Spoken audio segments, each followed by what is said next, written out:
Friends नमस्कार, मैं रोहित कुमार बिंद्रा आप सभी का बहुत बहुत स्वागत करते हैं हमारे और आपके यूट्यूब चैनल वाईफाई चमत्कार क्लासेस में। दोस्तों आज के इस वीडियो में आपको पढ़ाने वाला हूँ कक्षा 10 गणित से अंशाल पेपर। कक्षा 10 गणित का जो अंशाल पेपर आता है 2017 का सेट नंबर 1 है दोस्तों, ठीक है। 2017 का सेट नंबर 1 है। पार्ट नंबर 4 तक पढ़ा दिया हमने, पार्ट नंबर 5 चलेगा, ठीक है। इसका प्ले लिस्ट मैंने बनाया है दोस्तों, प्ले लिस्ट में जाए और प्रत्येक वीडियो देखें, आपको पूरा क्लियर समझ में आ जाएगा, ठीक है। तो आज स्टार्ट करेंगे पार्ट नंबर 5 में प्रश्न नंबर 3 से। प्रश्न नंबर 3 का 2 क्वेश्चन हल करेंगे, क और ख, ठीक है। ध्यान से देखिएगा, बहुत ही मजेदार क्वेश्चन है, शानदार क्वेश्चन, जबरदस्त क्वेश्चन है, एकदम मजा आ जाएगा, पढ़कर मजा आ जाएगा, एकदम पूरा फुल वीडियो देखिए, ध्यान से देखिए, ठीक है। चलिए यहाँ पर सबसे पहले अपन सोल्यूशन लिखेंगे, मीन्स हल लिखेंगे, ठीक है। इसका सोल्यूशन कैसे होगा, प्रश्न पढ़ते हैं। प्रश्न 2 से 3 बार पढ़ना चाहिए, ठीक है। द्विघात समीकरण 3x² - 5x - 2 = 0। प्रश्न क्या करा, द्विघात समीकरण 3x² - 5x - 2 = 0 है कि मूलों की प्रकृति की जांच कीजिए, ठीक है।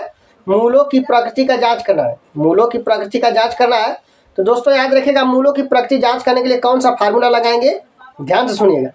एक फार्मूला होता है दोस्तों, यहाँ पर बेसिक सीखिए, ठीक है। बेसिक सबसे पहले क्या सीखेंगे दोस्तों, यहाँ पर बेसिक, इसका बेसिक सीखते हैं दोस्तों, ठीक है। ध्यान से देखिएगा, सूत्र D =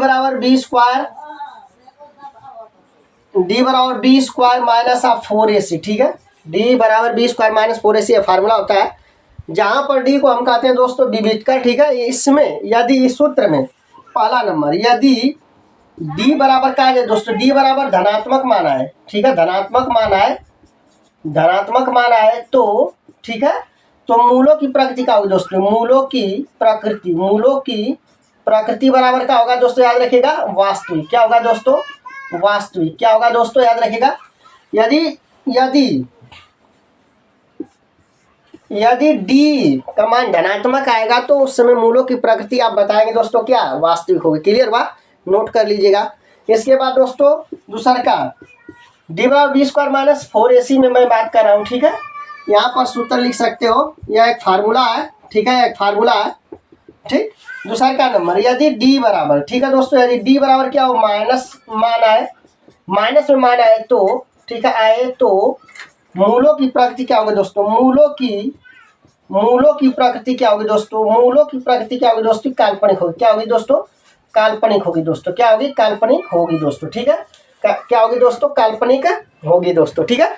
यदि D का मान ऋणात्मक आएगा, जैसे -5 -6 -7, तब उस समय मूलों की प्रकृति पूछेगा तो हम बताएंगे मूलों की प्रकृति क्या है दोस्तों, काल्पनिक है। यदि D का मान आप हल कर रहे हो इसी फार्मूले से, ठीक है, अगर वहां पर D का मान +2 +3 +4 हो तो उसमें मूलों की प्रकृति दोस्तों हमेशा वास्तविक बताएंगे, ठीक है। अगला नोट नंबर, ये तो 2 हो गया, अभी तीसरा मैं यहाँ पर बता दे रहा हूँ, ठीक है।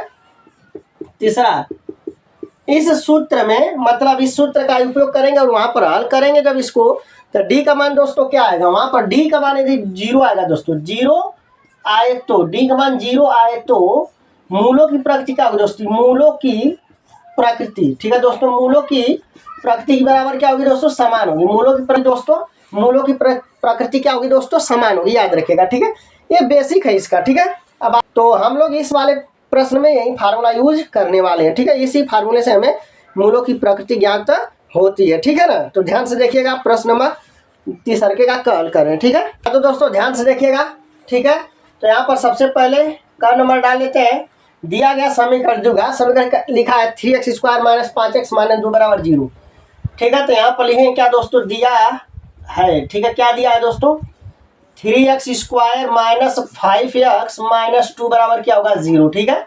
यहाँ से ठीक है, यहाँ से दोस्तों आप क्या कर सकते हैं, A B C का मान ज्ञात कर सकते हैं, ठीक है। तो स्टार्टिंग वाला जो होगा उसको A का मान कहेंगे, जो ये वाला होगा दूसरा का B का, जो लास्ट वाला C का मान कहेंगे, जो C का मान होगा। मतलब x² का जो कोफिशिएंट होगा, जो गुणांक होगा दोस्तों, उसको हम कहेंगे A का मान, और x का जो गुणांक होगा उसे हम कहेंगे B का मान, और दोस्तों जो लास्ट में बिना x वाला होगा उसको हम C का मान कहेंगे, ठीक है। तो यहाँ से बराबर -5 बराबर -2 मिलेगा, ठीक है। तो लिखेंगे चूंकि सूत्र से D = b² - 4ac, ठीक है। इसी फार्मूले से हमें पता लगेगा कि इस द्विघात समीकरण का जो मूल है वह उसका प्रकृति कैसा है, ठीक है ना। तो निकालते हैं, ठीक है। ध्यान से देखिएगा, यहाँ पर B का वैल्यू रख दीजिए, B का वैल्यू क्या होगा, -5, तो -5 का वर्ग हो जाएगा -4 गुणते ए का मान दोस्तों 3 होगा, सी का मान -2 होगा। ठीक है, -5 का वर्ग करिएगा तो क्या होगा 25 प्लस होगा माइनस माइनस माइनस प्लस हो जाएगा। 4 3 12 दूना कितना होगा 24, 24 में 25 जोड़ेंगे 49 आएगा, 5 4 9 2 2 4, यानी डी का मान आ गया दोस्तों।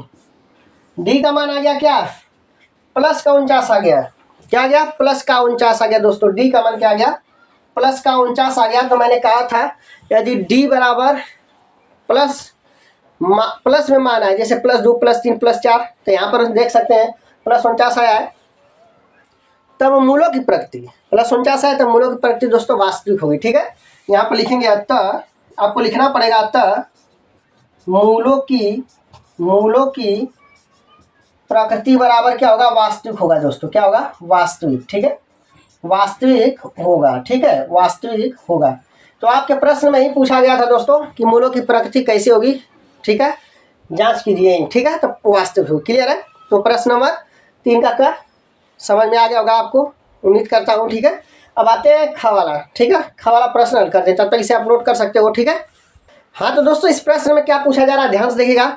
इस प्रश्न में पूछा जा रहा है दोस्तों कोण POQ, मतलब इस केंद्र पर बना कोण कितना होगा दोस्तों। ठीक है ना, तथा लघु वृत्तखंड के कोण की माप ज्ञात कीजिए। ठीक है दोस्तों, तो याद रखेगा यहाँ पर कोण बना गया इस चाप, मतलब यहाँ पर एक चाप कहलाएगा यहाँ पर। ठीक है, P और S क्या कहलाएगा एक चाप ही कहलाएगा यहाँ पर। ठीक है, यहाँ पर 60 अंश दिया है। ठीक है, और केंद्र वाला कोण पूछेगा तो हमेशा इसका दुगुना करेंगे।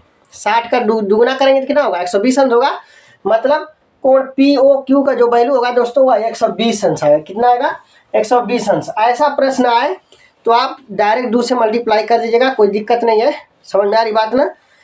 ठीक है, तथा लघु वृत्तखंड के कोण की माप पूछेगा तो उतना ही होगा दोस्तों। ठीक है, 120 अंश होगा। इसे आप नोट कर लीजिए। ठीक है, उम्मीद करता हूँ कि प्रश्न नंबर 3 का ख भी आपके समझ में आ गया होगा। ठीक है, यदि यह वीडियो आपको अच्छा लगा होगा तो लाइक शेयर एंड सब्सक्राइब जरूर करिएगा। फिर मिलते हैं अगले वीडियो में। जय हिंद जय भारत।